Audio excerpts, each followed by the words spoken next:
তারপরে কি বলে স্টার সানডে সহযোগিতা করব। এখানে প্রেস মিডিয়া যারা বিশ্বের মানুষ এটা দেখবে এবং এটার গুরুত্ব রয়েছে, তাদের যে রাজনৈতিক অধিকার, তাদের যে আমাদের পক্ষ থেকে আন্তরিক ধন্যবাদ এবং সহযোগী সংগঠন হিসাবে স্বীকৃতি দিয়েছে।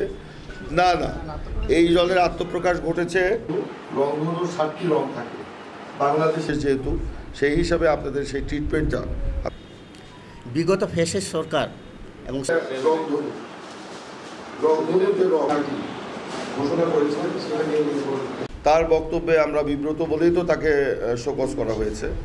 উনি আমাদের একজন বিশিষ্ট মুক্তিযোদ্ধা, ত্যাগী মানুষ, সংগ্রামী মানুষ, তাকে আমরা সম্মান করি।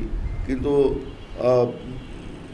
এটা বলছেন তার ব্যক্তিগত বক্তব্য। একটা দল করতে গেলে সব ব্যক্তিগত বক্তব্য প্রকাশ্যে আনা যায় না।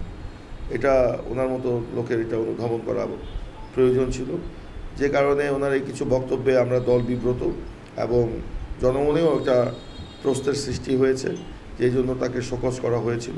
তিনি উত্তর দিয়েছেন, সেই উত্তরে দল সন্তুষ্ট নয় বিধায় তার দলীয় সদস্যপদ 3 মাসের জন্য স্থগিত করা হয়েছে। এর মধ্য দিয়ে একটা বার্তা দল সকলকে দিচ্ছে যে যে যাই হোক, যেই যত বড় নেতাই হোক, দলের অবস্থানের বাইরে গিয়ে ব্যক্তিগত বক্তব্য বা অবস্থান, এইটা দল এই দায়ভার এই দল গ্রহণ করবে না।